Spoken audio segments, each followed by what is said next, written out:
கர்த்தருடைய நாமம் மகிமைப்படுவதாக. இந்த நாளிலும் ஆண்டவருடைய சமூகத்தில் கூடி வந்திருக்கிற உங்கள் யாவரையும் ஆண்டவர் ஆசீர்வதிப்பாராக. ஆன்லைன் மூலமாக இந்த வேத பாட வகுப்பை கவனிக்கிற உங்களையும் ஆண்டவராகிய இயேசு கிறிஸ்துவின் நாமத்தில் வாழ்த்துகிறேன். நாம் ஒரு தொடர் வேத பாட சத்தியங்களை நாம் தியானித்து கொண்டு வருகிறோம். வெளிப்படுத்தல் 2ஆம் அதிகாரம் 5ஆம் வசனத்தினுடைய பிற்பகுதியை நாம் தியானித்து கொண்டு வருகிறோம். அந்த வார்த்தை என்ன சொல்லுகிறது? அருமையானவர்களே, நீ மனம் திரும்பாத பட்சத்தில் உன் விளக்கு தண்டை அதனிடத்து நின்று என்ன செய்வேன்? நீக்கிவிடுவேன் என்று ஆண்டவர் சொல்லுகிற அந்த வார்த்தைகளை நாம் தியானித்து கொண்டு வருகிறோம். ஆமென் சொல்லுங்க. அல்லேலூயா. இந்த விளக்கு தண்டு சபைக்கு அடையாளமாக இருக்குது, ஒரு கட்டத்தில் விசுவாசிக்கு அடையாளமாக இருக்குது, தேவனுடைய பிள்ளைகளுக்கு அது அடையாளமாக இருக்குது. ஏன்னா நீங்களும் நானும் தான் அந்த உலகத்துக்கு என்னவாய் கர்த்தர் வச்சிருக்கிறார்? வெளிச்சமாய் வச்சிருக்கிறாரு. கர்த்தருடைய மகிமை உன்மேல காணப்படும். அவர் உன்மேல் உதிப்பார். உதிக்கிற உன்னிடத்தில் ராஜாக்கள் எல்லாரும் நடந்து வருவார்கள். உன்னில் உள்ள ஒளி இருளாகாதபடிக்கு ஜாக்கிரதையா இருங்க. நீ வெளிச்சமா இருக்கிற, இருளா இருக்கிற ஆட்களோடு தொடர்பு கொள்ளாத. அது நிமித்தம் ஒளி மங்கிடும். மங்கி எரிகிற விளக்கா இருக்காதீங்க இப்படின்னு நம்ம வெளிச்சத்துக்குள்ளேயே ஆண்டவர் நம்ம நடத்திட்டு இருக்கிறார். சோத்திரம். ஆகவே அந்த விளக்கு தண்டு சோத்திரிக்கிறோம் எரிந்து பிரகாசிப்பது தான் ஆண்டவருக்கு விருப்பமானது. அல்லேலூயா. அது சரியான மனம் திரும்புதல். சும்மாடைய சாதாரணமாக எரியக்கூடாது, நல்ல பிரகாசித்து எரிய வேண்டும். ஆனால் நம்ம வீட்டில் நாம் ஒரு குத்து விளக்காய், சபையில குத்து விளக்காக, தேவன் அந்த ஆலயத்தை குத்து விளக்காக வச்சிருக்கிற இங்கே இருக்கிற சோத்திரிக்கிற ஒளியை வாங்கிட்டு நம்ம பகுதியில் அந்த வெளிச்சத்தை பிரதிபலிக்கணும். ஆமே என்ன சொல்லுங்க? எல்லாம் சொல்லுங்க. இயேசு ஒளியா இருக்கிறார். அவரிடத்திலிருந்து வெளிச்சத்தை நான் உள்வாங்கி நான் இருக்கிற பகுதியில அவர் ஒளியிலிருந்து வாங்கின அந்த வெளிச்சத்தை பிரதிபலிக்கிறவனாய் இருக்க வேண்டும். அல்லேலூயா. அதனால தண்டின் மேல் உள்ள விளக்காய், சாரமுள்ள உப்பாக, மலையின் மேல் உள்ள பட்டணமாக, கலங்கரை விளக்கமாக சோத்திரிக்கிறோம். நம்முடைய ஆவிக்குரிய வாழ்க்கை இருக்கணும். சோத்திரிக்கிறோம். இந்த குத்து விளக்கை குறித்து நம்ம பார்க்கும்போது யாத்திராகமம் 25வது அதிகாரத்தில் நம்ம அதை தான் தியானிச்சுட்டு வரோம். சோத்திரிக்கிறோம்.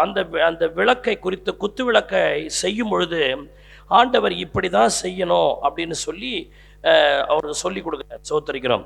யாத்திராகமம் 25:31 பசும் பொன்னினால் ஒரு குத்து விளக்கை உண்டாக்குவாயாக, அது பொன்னினால் அடிப்பு வேலையாக செய்யப்பட வேண்டும்.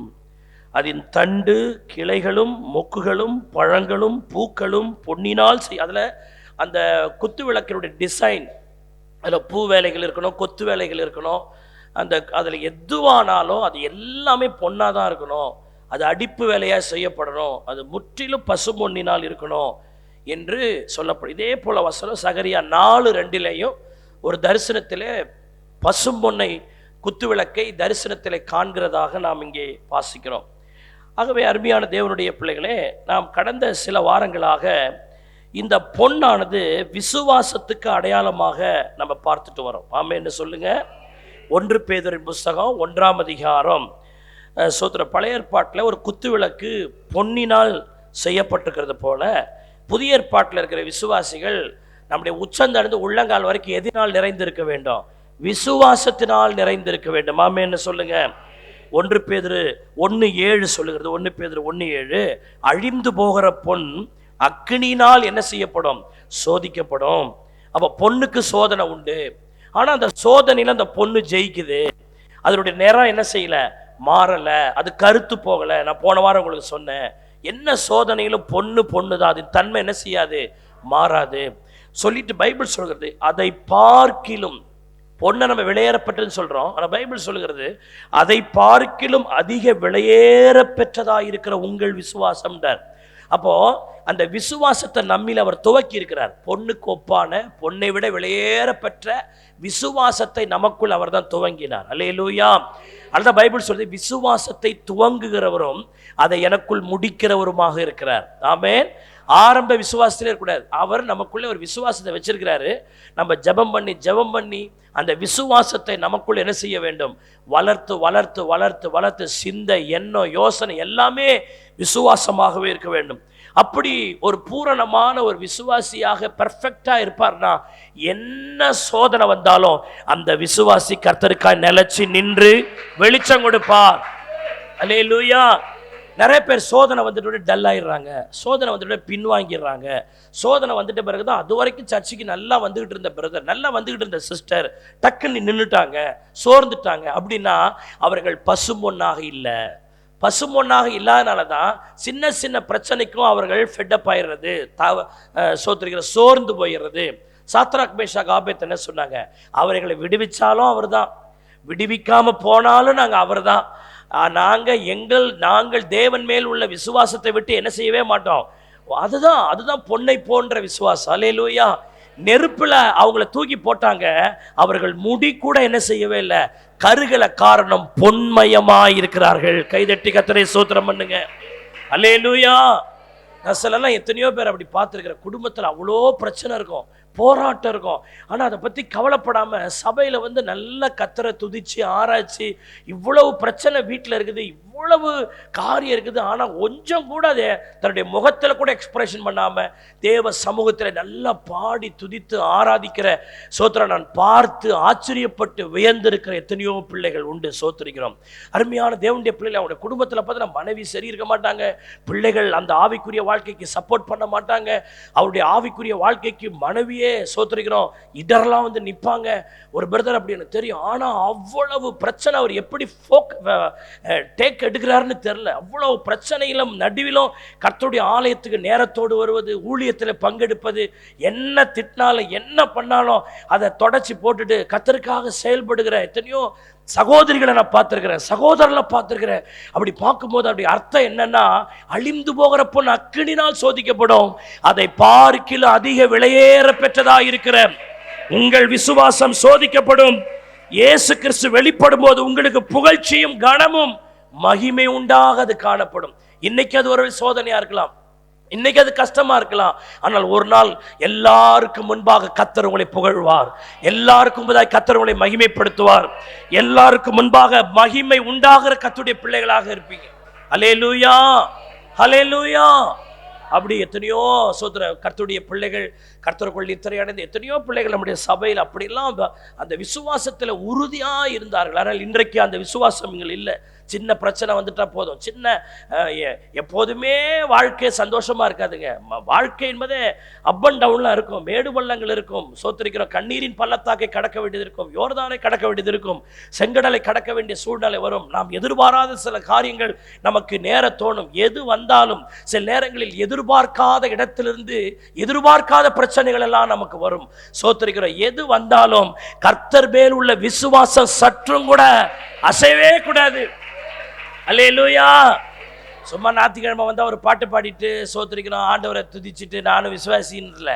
உன் சோதனை காலங்களில், உன் பிரச்சனை காலங்களில், உன்னை எல்லாரும் பரிகசிக்கும் போது, உன் வாழ்க்கையில் விமர்சனம் பண்ணும் பொழுது, நீ செய்யாததை செய்தேன் என்று சொல்லும் பொழுது, நீ பார்க்காததை பார்த்தேன் என்று சொல்லும் பொழுது, உன் மேலே பட்டம் கட்டும் பொழுது, உன்னை பொய்யாய் பேசும் பொழுதும் சோத்திரம் அந்த முகத்தில் கூட அதை வெளிப்படுத்தாமல் தொடர்ந்து கர்த்தருக்காய் ஒருவன் ஓடுகிறான் என்றால் அவன்தான் பொன்னை பார்க்கில் அதிக விலையேறப்பட்டதாக இருக்கிறவன்.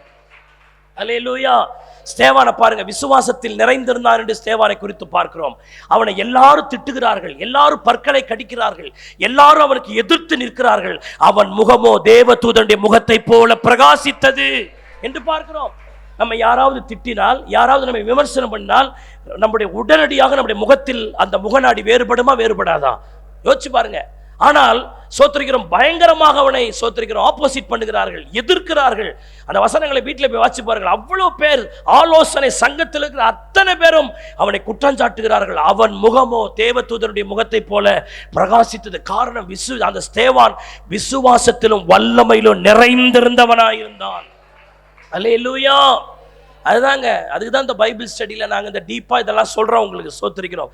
ஆகவே இது ஞாயிற்றுக்கிழமையில நாங்கள் இவ்வளோ விவரமாக இதெல்லாம் சொல்ல முடியாது. சோத்திரிக்கிறோம். பைபிள் ஸ்டடி என்பது அந்த வசனத்தை ஞாயிற்றுக்கிழமையில் நாங்கள் அப்பத்தை வந்து அப்படி தூக்கி போடுவோம். சோத்திரிக்கிறோம். அதை நீங்கள் பிடிச்சிக்கணும். ஆனால் சோத்திரிக்கிறோம், பைபிள் ஸ்டடியில் அந்த அப்பத்தை பல துண்டுகளாக பிரித்து சோத்திரம் அதை நீங்கள் புரிந்து கொள்ளும்படி, அது உங்களுக்குள் இறங்கும்படி, உங்கள் விசுவாசத்தில் நீங்கள் இன்னும் ஸ்திரப்படுவதற்கு தான் பைபிள் ஸ்டடி ஒன்று சபையில் வைக்கப்பட்டிருக்கிறது. நீ ஞாயிற்றுக்கிழமை பிரசங்கத்தில் நீ ரொம்ப ஸ்ட்ராங்கா மாற முடியாது. ஞாயிற்றுக்கிழமை பிரசங்கத்தில் சோத்திரிக்கிறோம், புறஜாதிகள் வருவாங்க, கொஞ்சம் வளராதவங்க வருவாங்க, எல்லாரையும் நாங்கள் அரவணைத்து பேச வேண்டியதாக இருக்கும். ஆனால் சோதர பைபிள் ஸ்டடி என்பது வெறும் வசனம் போதிக்கிற உபதேசம் சொல்லுகிற இடம். ஆகவே அருமையான இந்த வசனத்தை கேட்க கேட்க தான் போன வாரத்தில் பார்த்தோம் இந்த விசுவாசம் எப்படி செயல்படும் என்று சொல்லி நாம் பார்த்தோம். விசுவாசம் தேவ வசனத்தின்படி செய்வது. சோத்திரிக்கிறோம், பொன்னை போன்ற விசுவாசம், பொன்னை போன்ற விசுவாசம். இன்றைக்கு ஐந்தாவது ஒரு குறிப்பு வேகமாக சொல்கிறோம். விசுவாசம் அறிக்கையில் வெளிப்படுவதே விசுவாசம். சோத்திரிக்கிறோம், நல்லா கவனிங்க, அறிக்கையில் வெளிப்படுவதே விசுவாசம். சோத்திரிக்கிறோம். 2 கொரிந்தியர் 4ஆம் அதிகாரம் 13ஆம் வசனத்தை பாருங்க. விசுவாசித்தேன் ஆகையால் பேசினேன் என்று எழுதியிருக்கிறபடி நாங்களும் அந்த விசுவாசத்தின் ஆவியை உடையவர்களாக இருந்து விசுவாசிக்கிறபடியால் பேசுகிறோம். என்ன பேசுகிறோம்? விசுவாசித்தவைகளை பேசுகிறோம். சும்மா பேசல, எதை விசுவாசிக்கிறோமோ அதை நாங்கள் என்ன செய்கிறோம்? பேசுகிறோம். பவுல் இதை சொல்லும் பொழுது சங்கீதம் 116:10 சொல்லப்பட்ட ஒரு வார்த்தையை கோடிடுகிறார். அங்கே சங்கீதத்திலே தாவீது சொல்லுகிறார், விசுவாசித்தேன் ஆகையால் என்ன செய்கிறேன்? பேசுகிறேன் என்று 116ஆம் சங்கீதம் 10வது வசனத்தில் சொல்லப்பட்ட ஒரு கர்த்தருடைய வார்த்தையை அப்போஸ்தலனாகிய பவுல் அதை எடுத்து சொல்லுகிறார். சோத்திரிக்கிறோம், விசுவாசித்தேன் ஆகையால் பேசினேன் என்று எழுதியிருக்கிறபடி நாங்களும் அந்த விசுவாசத்தின் ஆவியை உடையவர்களாயிருந்து விசுவாசிக்கிறபடியால் என்ன செய்கிறோம்? பேசுகிறோம். எல்லாரும் அந்த வார்த்தை சொல்லுங்க, நாங்களும் அந்த விசுவாசத்தின் ஆவியை உடையவர்களாயிருந்து விசுவாசிக்கிறபடியால் பேசுகிறோம். இப்போ ஒரு கேள்வி, உங்களுக்குள்ள இந்த விசுவாசத்தின் ஆவி இருக்கா? அறகுறையா இருக்கா? நிறைஞ்சு இருக்குதா? சோத்திரிக்கிறோம், உங்களுடைய உள்ளமெல்லாம் அது நிறைந்து இருக்கிறதா என்று யோசித்து பாருங்கள். சோத்திரம், நாம் எதை விசுவாசிக்கிறோமோ அதை வெளிப்படுத்த நமக்கு இருக்கிற ஒரே சாதனம் நம்ம பேசுறது தான். சோத்திரிக்கிறோம், விசுவாசிக்கிறேன்னு சொல்றத நான் எதில் வெளிப்படுத்துறது? என் வாயின் வார்த்தைகளினால். அல்லேலூயா. நாம் எதையாகிலும் விசுவாசிக்கிறது உண்டானால் அது நிச்சயம் நமது அறிக்கையினால் அது தெரிந்துவிடும். சோத்திரிக்கிறோம், நாம் எதை அறிக்கை பண்ணுகிறோமோ அதையே நாம் விசுவாசிப்போம், எதை விசுவாசிக்கிறோமோ அதையே நாம் அறிக்கை பண்ணுவோம். அல்லேலூயா. அருமையான தேவனுடைய பிள்ளைகளே, ஆகவேதான் லூக்கா 6:45 இயேசு சொன்னார், இருதயத்தின் நிறைவினால் அவன் வாய் என்ன செய்யும்? பேசும். அப்போ உள்ளம் விசுவாசத்தினால் நிறைந்திருக்கும் போது வாயிலிருந்து என்ன வார்த்தை வரும்? விசுவாச வார்த்தைகள். மத்தேயு 12:34 இதே வார்த்தை மறுபடியும் வருகிறது, இருதயத்தின் நிறைவினால் வாய் என்ன செய்யும்? பேசும். அல்லேலூயா. அப்போ பவுல் சொல்றாரு, ரோமர் 10:10 சொல்றாரு, ரட்சிப்பு உண்டாக வாயினால் என்ன செய்யப்படும்? அறிக்கை பண்ணப்படும். விசுவாசம் என்பது அறிக்கையில வெளிப்படுவதுங்க. சோத்திரிக்கிறோம், இப்படி சொல்கிறேன், ரட்சிப்பு உண்டாக, சோத்திரிக்கிறோம், வாயினால் அறிக்கை பண்ணப்படும். ரட்சிப்பு உண்டாகனா உங்களுக்கு புரிந்து கொள்ளவே சொல்ல வேண்டும் என்றால் காரியம் நிறைவேற வாயினால் அறிக்கை பண்ணப்பட வேண்டும். சோத்திரிக்கிறோம், எல்லாரும் சொல்லுங்கள், ரட்சிப்பு உண்டாக, காரியம் நிறைவேற வாயினால் அறிக்கை பண்ண வேண்டும்.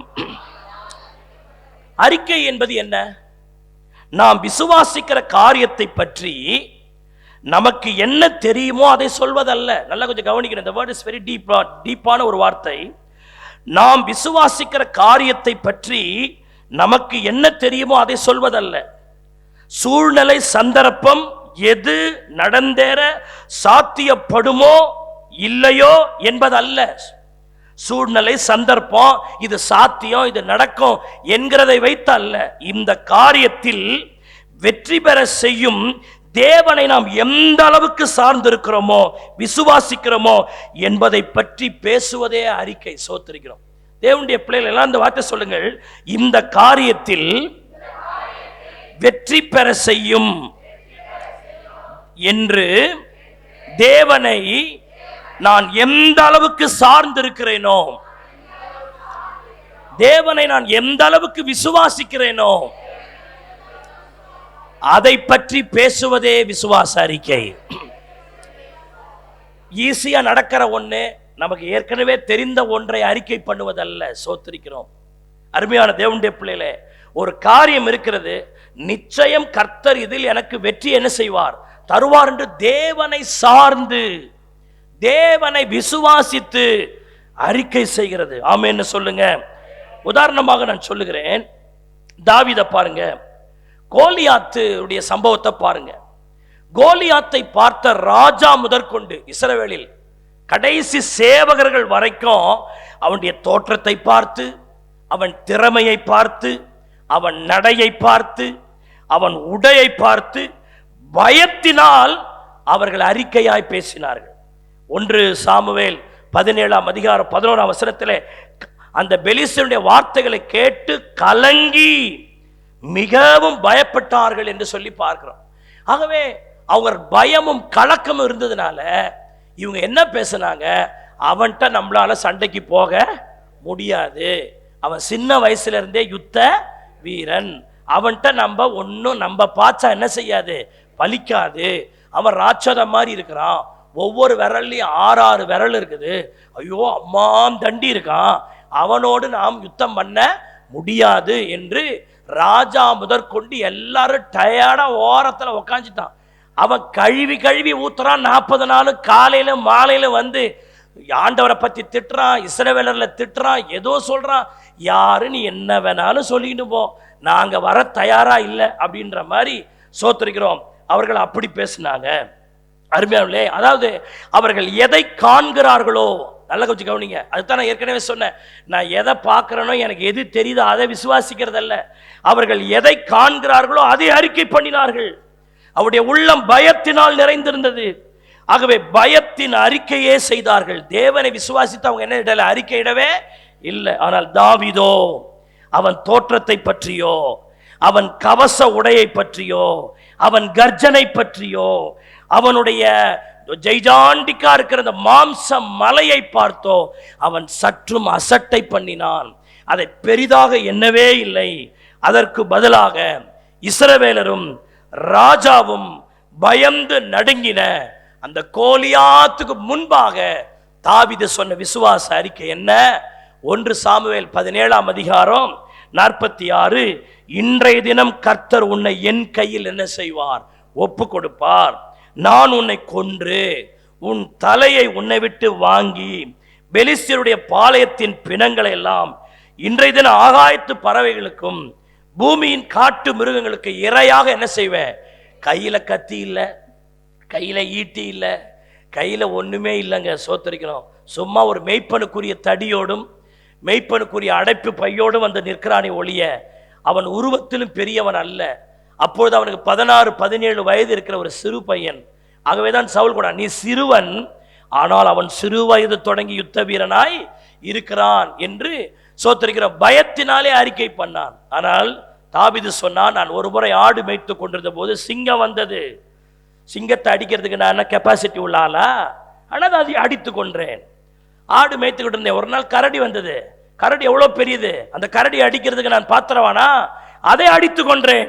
இதையெல்லாம் அடித்து கொள்றதுக்கு கர்த்தர் எனக்கு உதவி செய்தாரே, அவர் இந்த கோலியாத்தையும் ஜெயிக்க எனக்கு உதவி செய்வார்.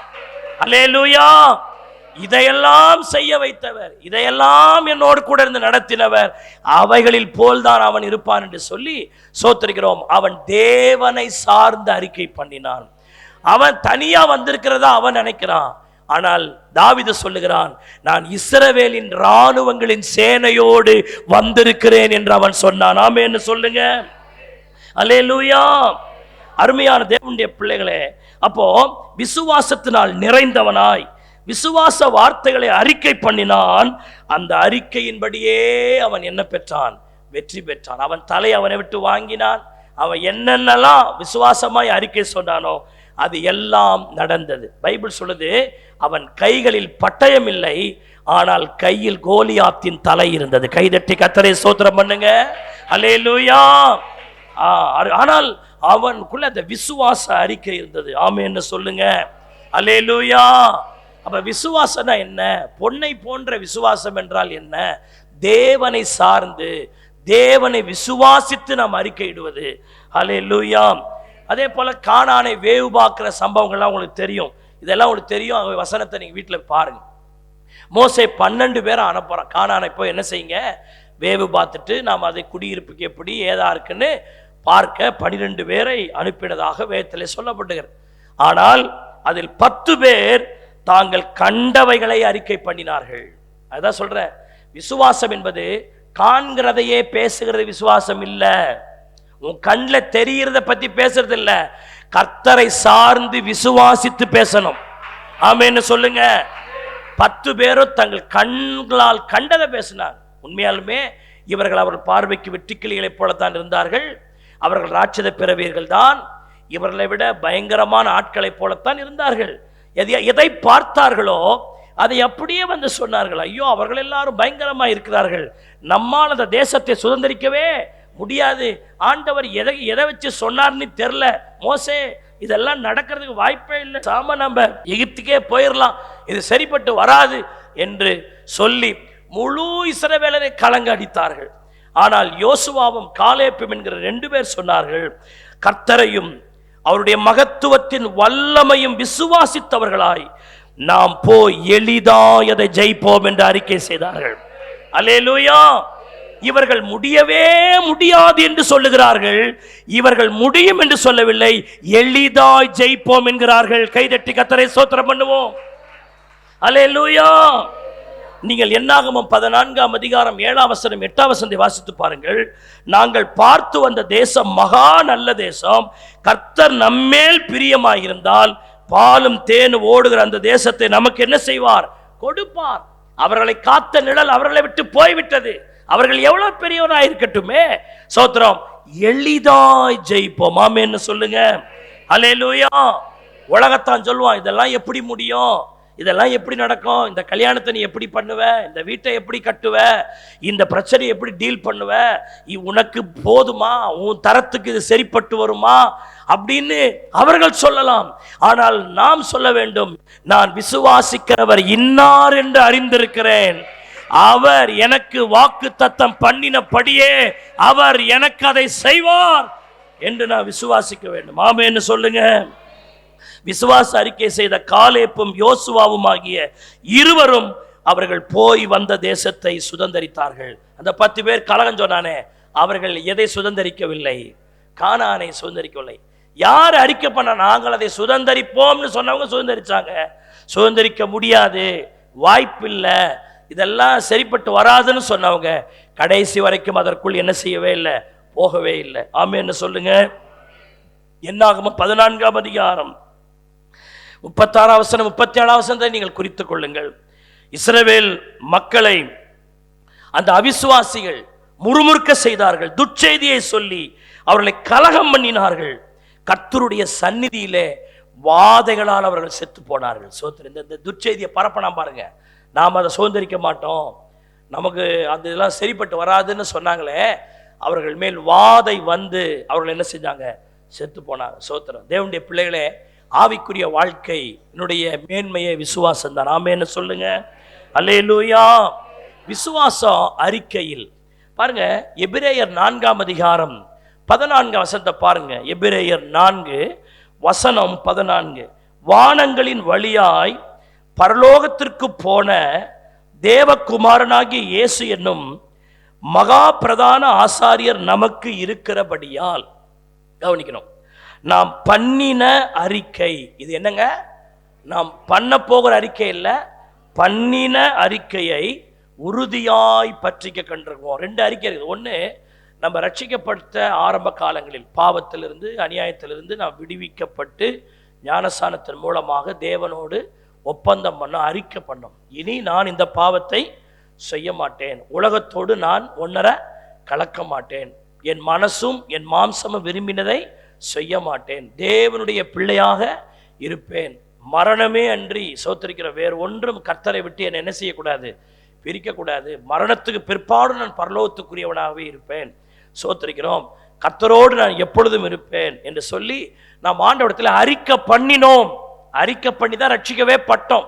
ஆமென்னு சொல்லுங்க. வேதம் சொல்லுகிறது, நீதி உண்டாக இருதயத்தில் விசுவாசிக்கப்படும், ரட்சிப்பு உண்டாக வாயினால் அறிக்கை பண்ணப்படும் என்ற வார்த்தையின்படி நாம கர்த்தரை அறிக்கை பண்ணி இந்த ரட்சிப்பை பெற்றோம். கைதட்டி கர்த்தரை ஸ்தோத்திரம் பண்ணுங்க. அப்போ எந்த அறிக்கையெல்லாம் நம்ம பண்ணமோ, செய்ய மாட்டேன், இப்படி இருப்பேன், வேத வாசிப்பேன், சபைக்கு வருவேன், எல்லா திருவிருந்தில் பங்கெடுப்பேன், எல்லா ஞாயிற்றுக்கிழமை ஆறலில் வருவேன், சபையினுடைய ஒழுங்குகளை கீழ்ப்படிவேன், எல்லாத்துக்கும் பூம் பூம்மா மாதிரி மண்டையை ஆட்டிவிட்டு அப்புறம் ஒன்றுத்துக்கு வரலன்னா அறிக்கையை நாம் என்ன செய்யவில்லை? உறுதியாய் பற்றி கொள்ளவில்லை. யாரோட அறிக்கை பண்ணியிருக்கிறோம்? வானத்தையும் பூமியை உண்டாக்குனவரோடு பண்ணிய அறிக்கைய, அந்த அறிக்கையில நம்ம உறுதியா இருக்கணும். இது ஒண்ணு. ஆனால் எபிரேயர் 10:23 பாருங்க, அங்க ஒரு வார்த்தை வருது, அல்லாமலும் நம்முடைய நம்பிக்கையை சோத்திருக்கிறோம், நம்முடைய நம்பிக்கையை அறிக்கை இடுகிறதில். இது வேர்டு வேற வித்தியாசம், அதை பண்ணின அறிக்கைன்னு வருது. ஆனால் இங்கே தம்முடைய நம்பிக்கையை அறிக்கை இடுகிறதில் அசைவில்லாமல் உறுதியாயிருக்க கடவோம். வாக்கு தத்தம் பண்ணினவர் உண்மை உள்ளவரா இருக்கிறாரே. இந்த அறிக்கை எப்படின்னா, ஒவ்வொரு நாளும் நம்முடைய ஆவிக்குரிய வாழ்க்கையில முன்னேற நீங்க வாயில திறந்து சொல்ற வார்த்தை தான், அந்த அறிக்கை தான் உங்க வாழ்க்கைய முன்னேற்றி கொண்டே இருக்கும். ஆமென்னு சொல்லுங்க எல்லாரும். இந்த வார்த்தை சொல்லுங்கள், நம்முடைய நம்பிக்கையை அறிக்கை இடுகிறதில் அசைவில்லாமல் உறுதியா இருக்க கடவோம். வாக்கு தத்தம் பண்ணினவர் உண்மை உள்ளவராக இருக்கிறார். கைதட்டி ஆமென்னு சொல்லுங்க. இப்ப ஆண்டவர் ஒரு வாக்கு தத்தத்தை கொடுத்துட்டார்னா அந்த வாக்கு தத்தத்தை அறிக்கை பண்ணிக்கிட்டே இருக்கணும். இதை எனக்கு செய்வார். இந்த வருஷம் ஆண்டவர் சொல்லியிருக்கிறார், அவருடைய 7 கண்களும் என்னை சந்தோஷமாய் பார்க்கிறது கர்த்தர் சொல்லியிருக்கிறார். வாக்குத்தத்தம் பண்ணினவர் பொய் சொல்வாரா? வாக்குத்தத்தம் பண்ணினவர் வசனித்ததை நிறைவேற்றாமல் போவாரா? சொல்லியும் செய்யாதிருப்பாரா? நாம் உண்மை இல்லாதவர்களா இருந்தோம், அவர் உண்மை உள்ளவராய் இருக்கிறார். வாக்குத்தத்தம் பண்ணினவர் உண்மை உள்ளவர். அப்போ இது மனுஷன் சொன்னா அதை நம்ப வேண்டியதில்லை. மனுஷன் சொல்ற வாக்குறுதிகளை நான் விசுவாசிக்க வேண்டியதில்லை. ஆனால் வாக்கு தத்தம் பண்ணினவர் எப்படிப்பட்டவர்? உண்மை உள்ளவராக இருக்கிறபடியால் அந்த வாக்கு தத்தத்தை அறிக்கையிடுகிறதில் அசைவில்லாமல் உறுதியாயிருக்க வேண்டும். அல்லேலூயா. திரும்ப திரும்ப சொல்லணும், அந்த வேர்டை சொல்ல. இந்த வார்த்தையின்படியே கர்த்தர் செய்வார். இந்த வார்த்தையின்படி தான் நடக்கும். இந்த வார்த்தையின்படியே பிள்ளைக்கு செய்வார். இந்த வார்த்தையின்படியே செய்வார். இந்த வார்த்தையின்படியே செய்வார். ஒருவேளை அதற்குரிய சூழ்நிலைகள் அங்கே இல்லாமல் இருக்கலாம், அதற்குரிய காரியங்கள் அங்கே ஒன்றும் இல்லாமல் இருக்கலாம். இல்லாதவைகளை இருக்கிறவைகளை போல அழைக்கிற கர்த்தர் அவர். அல்லேலூயா. சோத்திரிக்கிற ஒன்றும் இல்லாமல் இருக்கலாம், ஆனால் நாம் அதை சொல்லிக்கொண்டே இருக்க வேண்டும். வாக்குத்தத்தம் பண்ணியிருக்கிறார், எனக்கு வாக்குத்தத்தம் பண்ணியிருக்கிறார், அதன்படியே கர்த்தர் செய்வார். என்ன வந்தாலும் கர்த்தர் அதை எனக்கு நிறைவேற்றியே தீர்வார் என்று நாம் அதை திரும்ப திரும்ப திரும்ப திரும்ப திரும்ப நாம் செய்கிற அறிக்கையில் உறுதியாயிருக்க வேண்டும். அந்த உறுதிதான் நம்மை அடுத்தடுத்த கட்டங்களுக்கு நம்ம என்ன செய்யும்? அது கொண்டு போகும். ஆமென்னு சொல்லுங்க. அல்லேலூயா, அல்லேலூயா. அறிக்கை என்றால் என்ன? சோத்திரம். இதை குறித்து நான் ரொம்ப கொஞ்சம் சொல்லிட்டு இருக்கிறேன். வேதாகமத்தின் வெளிச்சத்தின்படி சரியான அறிக்கை நாம் செய்ய வேண்டும். பைபிள் நமக்கு என்ன சொல்லுதோ, வேதாகமத்தின் வெளிச்சத்தின்படி சரியான அறிக்கை செய்யணும். அறிக்கை செய்யணும்னு சொல்லிட்டு கண்டத அறிக்கை செய்யக்கூடாது. நமது அறிக்கை நம்மை வாழ்வடையும் செய்யும், அல்லது நம்முடைய வாழ்க்கையை அழித்துவிடவும் கூடும் நம்முடைய அறிக்கை. ஏனெனில் நமது நாவை யாக்கோப்பு என்கிற அப்போஸ்தலன் நெருப்புக்கு ஒப்பாய் சொல்லியிருக்கிறார். நம்முடைய நாவும் ஒரு நெருப்பு தான். அல்லேலூயா. நெருப்பை வச்சு அரிசியை சோறாக்கலாம், நெருப்பை வச்சு ஒரு வீட்டை என்ன செய்யலாம்? கொளுத்தலாம். நெருப்பு தீமைக்கும் பயன்படும், நன்மைக்கும் என்ன செய்யப்படும்? பயன்படும். அல்லேலூயா. அப்போ நம்முடைய நாவு, யாக்கோப்பு சோத்திரிக்கிற 3ஆம் அதிகாரம் 5ஆம் வசனம் 6ஆம் வசனம், நம்முடைய நாவு நெருப்பு என்று சொல்லப்பட்டிருக்கிறது. அந்த நாவை கரெக்டா யூஸ் பண்ணணும். சோத்திரிக்கிறோம். அவிசுவாசமான வார்த்தை, பைபிளுக்கு முரணான வார்த்தை, பைபிள் சம்மதிக்காத வார்த்தையை மனம் பதறி என்ன செய்யக்கூடாது? பேசக்கூடாது. ரொம்ப கவனிக்கணும். அதனால தான் பைபிள் சொல்லுகிறது, கேட்கிறதுக்கு தீவிரமா இரு, பேசுகிறதுக்கு எப்படி இரு? தாமதமா இரு. ரொம்ப அவசரப்பட்டு வார்த்தையை விட்டுறாத. ஒரு வார்த்தை வாயிலிருந்து வந்துருச்சுன்னா அது திரும்ப வாபஸ் பெற முடியாது. ஆகவே ரொம்ப அடக்கி சோத்திரிக்கிறோம். கோபத்தில் கண்ணாம்னான்னு நம்ம பேசிடக்கூடாது. நாவு நெருப்பு, சோத்தரிக்கிறோம், அது அழிக்கவும் செய்யும், அது நன்மையும் செய்யும். அல்லேலூயா. ஆகவே அருமையானவர்களே, சோதர நெருப்பை கொண்டு நன்மையான காரியங்களை செய்ய முடியும், நெருப்பை கொண்டு தீமையான காரியங்களையும் செய்ய முடியும். நாம் நாவின் அறிக்கையை ஆசீர்வாதமாய் பயன்படுத்த முடியும். நமது நாவை சாபத்திற்கு ஏதுவாக நம்ம என்ன செய்ய முடியும்? பயன்படுத்த முடியும். ஆகவே அறிக்கை என்றால் அது எப்படிப்பட்டதாக இருக்க வேண்டும்? சோத்திரிக்கிறோம். அறிக்கை என்பது கிரீக் வேர்ட்ல ஹோமோலோஜி என்ற வேர்ட் பயன்படுத்தப்படுகிறது. HOMOLOGEO. இந்த ஹோமோலஜி என்று சொன்னால் கிரீக் வேர்டு, அதற்கு ஆங்கிலத்தில் கன்ஃபஸ் என்கிற வார்த்தை நாம் சொல்லுகிறோம். இந்த கிரேக்க வார்த்தையில் சொல்லப்பட்டுள்ள அர்த்தம் என்னவென்றால், to say the same as to agree with the written word of God என்று அந்த ஹோமோலோஜிக் என்கிற வார்த்தைக்கு விளக்கம் கொடுக்கிறார். அப்படி அர்த்தம் என்னவென்றால், என்னை பற்றி தேவனுடைய வார்த்தை எவ்விதமாக எழுதியிருக்கிறதோ அதை அப்படியே ஏற்றுக்கொண்டு அறிக்கையிடுவது. எல்லாரும் இந்த வார்த்தையை சொல்லுங்கள். என்னை பற்றி வேதம் என்ன வார்த்தையில் எழுதியிருக்கிறதோ அதை அப்படியே ஏற்றுக்கொண்டு அறிக்கையிடுவது. அல்லேலூயா. வேதம் சொல்லுது நீங்கள் தேவனுடைய பிள்ளைகள்னு சொல்லுது. அதை நம்ம அறிக்கையிடணுமா? அறிக்கையிடக்கூடாதான்? வேதம் சொல்லுது நீ தேவனுடைய ஆலயம்னு சொல்லுது, இல்லையா? வேதம் சொல்லுது நீங்கள் பரிசுத்தவான்னு சொல்லுது. வேதம் உங்களை பார்த்து நீதிமான்னு சொல்லுது. வேதம் உங்களை பார்த்து பலவான் என்று சொல்லுது. பலவீனன்னு சொல்லுதா, பலவான்னு சொல்லுதா? சொல்லுங்க வாயை திறந்து. பலவான். அப்ப பலவீனன்னு சொல்லணுமா, பலவான்னு சொல்லணுமா? பலவீனம் இருந்தாலும் நான் பலவான்னு விசுவாசிக்கிறேன்னு சொல்லணும். ஐயோ இல்லை, நான் ஒரு துரும்பு, நான் ஒரு தொடப்பக்கட்டை, நான் ஒரு தோத்தரிக்கிறோம் பிஞ்சி போன பாய், நான் சோத்திர துருப்பிடிச்ச மரம், சோத்திர நான் ஒரு தெல்லுப்பூச்சி, நான் ஒரு பைபிள் அப்படி சொல்ல. உன்னை பைபிளை சொல்லாத்தலாம் நீ ரொம்ப ஓவரா சோத்திரிக்கிற. நீ உன்னை ஒரு சிம்பத்தியை கிரியேட் பண்ணக்கூடாது. சோத்திரிக்கிறோம். பைபிள் ஆஸ் இட் இஸ் உன்னை குறித்து என்ன சொல்லுது அதை நீ வாயினால சொல்லணும். சோத்திரம். உலகம் உன்னை தாழ்த்தி பேசும், உதவாக்கறன்னு சொல்லும், தண்டை தீவிட்டின்னு சொல்லும், சாவுகிறாக்கின்னு சொல்லும், வந்துருச்சு இது வேற ஒன்று கேடு அப்படின்னு உலகத்தில் நம்மளை குறித்து பலதான் சொல்லுவான். பஸ்ஸில் ஏறினா டிக்கெட்டு, ஆஸ்பத்திரியில் போனால் பேஷண்ட்டு. சோத்திரிக்கிறோம். 50 ரூபாய் மீனை 25 ரூபாய் கேட்டால் சாவுகிறாக்கின்னு அவன் கூப்பிடுவான். உன்னை தோத்தரிக்கும். வந்துருது சாவுகிறாக்கி கேட்கறதுக்கு அப்படின்றான். அப்போ உலகத்தில் ஊரில் என்னென்னமோ பேரை வச்சு நம்மளை கூப்பிடுறான். சோத்திரிக்கணும். ஆனால் அதெல்லாம் சோத்திரிக்கிற தள்ளி குப்பையை மாதிரி தள்ளிட்டு ஆண்டவர் நம்மளை குறித்து என்ன சொல்றாரு? தேவனுடைய பிள்ளை, நீ தேவனுடைய ஆலயம், நீ பரிசுத்தவான், நீ நீதிமான், நீ பலவான், நீங்கள் ஐஸ்வர்யவான்கள், நீங்கள் தேவனுடைய சம்பத்து, நீங்கள் குணமானீர்கள்னு சொல்லுதல்ல, அதை விசுவாசிக்கணும். கை தட்டி கர்த்தரை ஸ்தோத்திரம் பண்ணுங்க. அல்லேலூயா, அல்லேலூயா. ஏன் அந்த அறிக்கை செய்யணும்? விசுவாசம் என்பது அறிக்கையில் வெளிப்படுறது. ஏன் அறிக்கை செய்யணும்? நீதிமொழிகள் 18:21 சொல்லுது, மரணமும் ஜீவனும் நாவின் அதிகாரத்தில் இருக்கும், அதில் பிரியப்படுகிறவர்கள் அதன் கனியை என்ன செய்வார்கள்? புசிப்பார்கள். சோத்திரம். மரணமும் ஜீவனும் நாவின் அதிகாரம். இந்த நாவை நீங்க எப்படி யூஸ் பண்றீங்களோ அதில் பிரியப்படுகிறவர்கள் அதன் கனியை என்ன செய்வார்கள்? புசிப்பார்கள். நீதிபதிகள் 18:20 என்ன சொல்லுது? அவனவன் வாயின் பலனால் அவனவன் வயிறு என்ன செய்யும்? நிரம்பும். அவனவன் உதடுகளின் விளைவினால் அவனவன் திருப்தியாவான். வாய் தோத்தரிக்கிறோம்.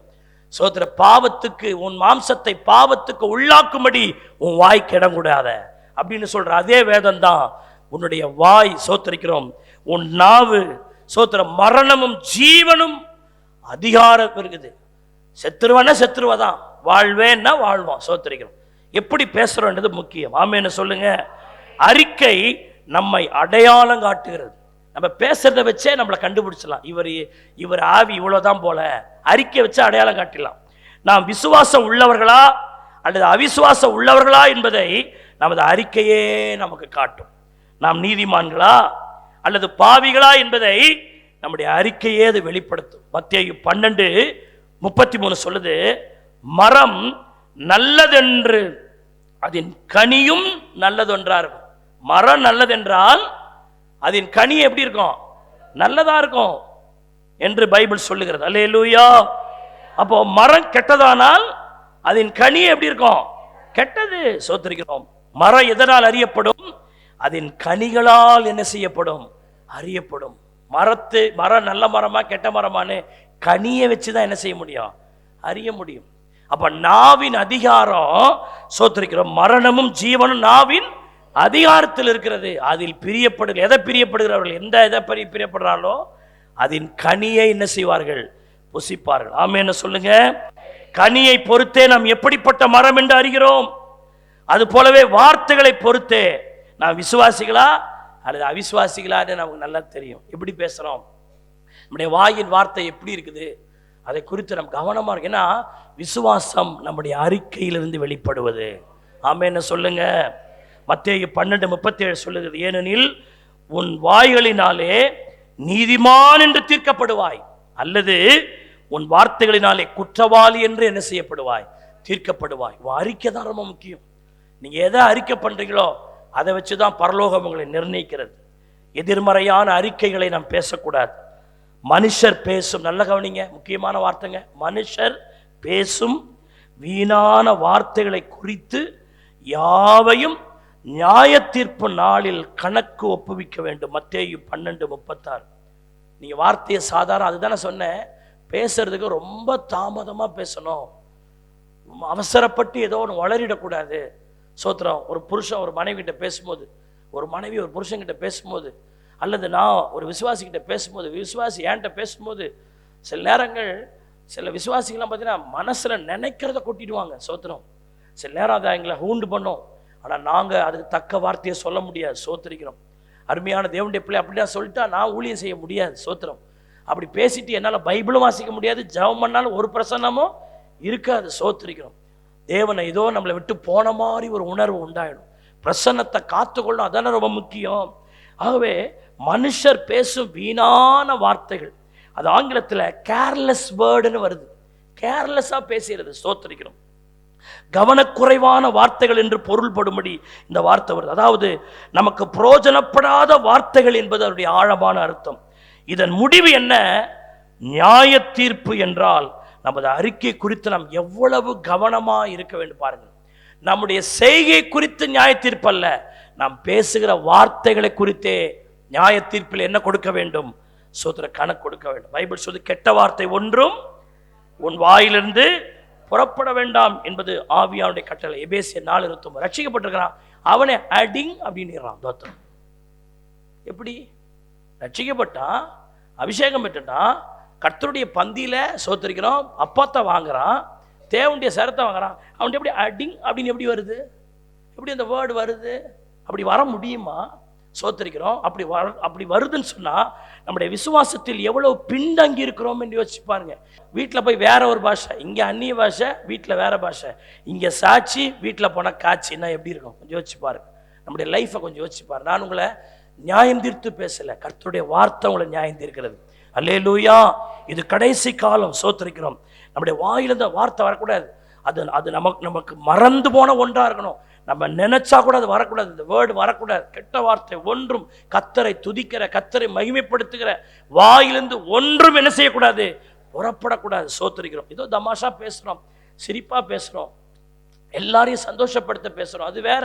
சோத்திரம். ஆனால் அருமையான தேவனுடைய பிள்ளைகளை இன்னொருத்தவனை கஷ்டப்படுத்தி தேவையில்லாத வார்த்தைகளை, சோத்திரிக்கிறோம், ஆவிக்குரிய வாழ்க்கையை விட்டு நழுவி போகிற வார்த்தைகள் நம்முடைய வாழ்க்கையில் பைபிள் சொல்லுது, கேட்கிறவர்களுக்கு பிரயோஜனம் உண்டாகும்படி பக்தி விருத்திக்கு ஏதுவான நல்ல வார்த்தைகள் உண்டானால் அவைகளையே பேசுங்கள் என்று கர்த்தர் சொல்லுகிறார்.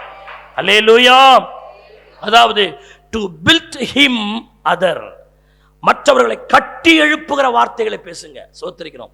எல்லாரும் சொல்லுங்கள், என் வாயிலிருந்து புறப்படுகிற வார்த்தைகள் மற்றவர்களை கட்டி எழுப்புகிற வார்த்தைகளா இருக்கணும். சரி, நான் உன்னை கேள்விப்பட்டேன், அதுவா இது? மூஞ்சேட்டிய மறைவானா ஒரு விசுவாசினா அவன் அவ்வளோதான் விழுந்துருப்பான்.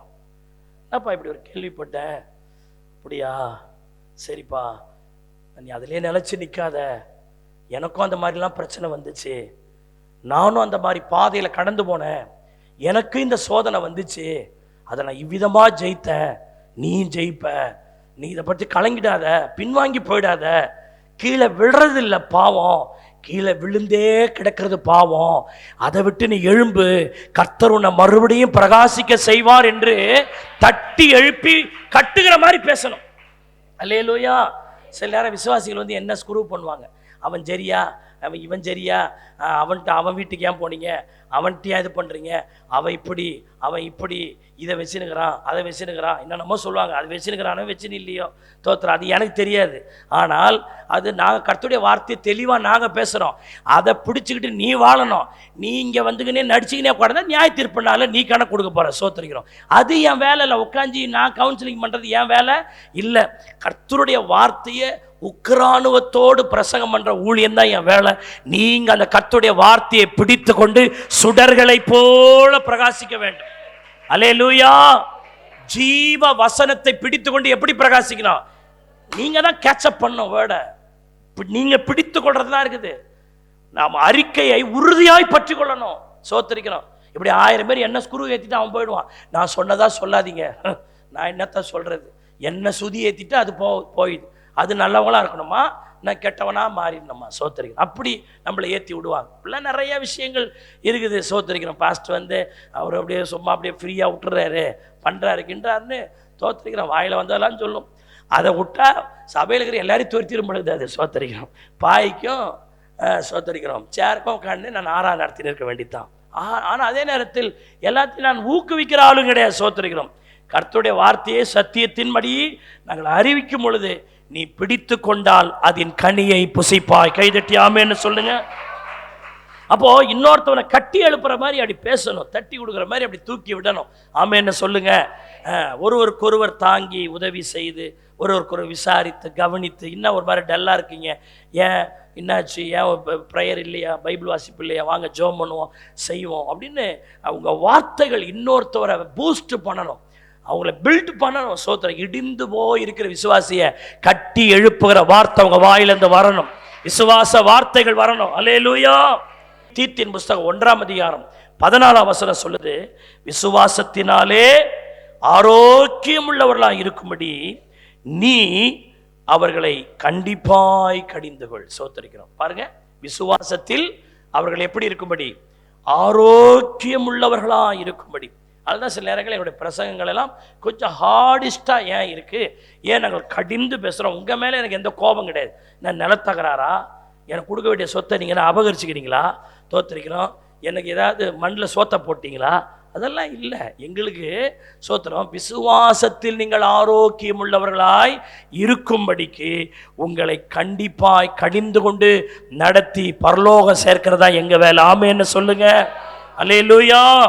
நீங்க சொல்லணும், நல்ல போராட்டத்தை போராடினேன், ஓட்டத்தை முடித்தேன், விசுவாசத்தை காத்துக்கொண்டேன், இது முதற்கொண்டு நீதியின் கிரீடம் எனக்காக வைக்கப்பட்டிருக்கிறது. எனக்காக மாத்திரமல்ல, இந்த பிரசன்னமாகுதலை விரும்புகிற யாவருக்கும் தேவன் அதை அந்த நாளில் தந்தருளுவார். ஆமென்னு சொல்லுங்க.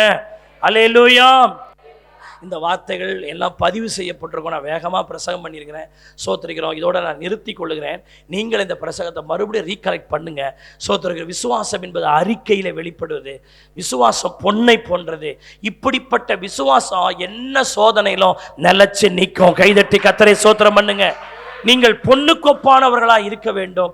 இதை குறித்து ஆலோசனை பண்ணுங்க, இதில் வளருங்க. கர்த்தர் உங்களை ஆஸ்வதிப்பாராக. நம்ம எல்லாரும் சோத்திர கண்களை மூடி இருந்த வண்ணமாய் கண்களை மூடி, கர்த்தாவே நீ சொன்ன இந்த நல்ல வார்த்தைகளின்படியே ஆண்டவரே சோத்திர எங்களோடு பேசியிருக்கிறீங்க. ஆண்டவரே கர்த்தாவே சோத்திர, விசுவாசம் என்பது அறிக்கையிலே வெளிப்படுகிறதுன்னு சொல்லி நாங்கள் பார்க்கிறோம். ஆண்டவரே விசுவாசம் என்பது அறிக்கையிலே ஆண்டவரே காணப்படுகிற ஒன்று என்று நாங்கள் பார்க்கிறோம். கர்த்தாவே சோத்திரிக்கிறோம். ஆண்டவரே கர்த்தர் அப்படி செய்து உங்கள் நல்ல நாமத்தை நீர் மகிமைப்படுத்திக் கொள்வீராக. ஆண்டவரே சோத்திரிக்கிறோம், சோத்திரிக்கிறோம். கர்த்தர் இந்த வார்த்தையின்படியே நமக்கு செய்யும்படி கைகளை தட்டி வாய்களை திறந்து எல்லாரும் ஒரு நிமிடம் நல்ல கைகளை தட்டி, ஆண்டவரே இந்த வார்த்தையின்படி நீர் எங்களுக்கு செய்து உங்கள் நல்ல நாமத்தை நீர் மகிமைப்படுத்திக் கொள்ள வேண்டும்.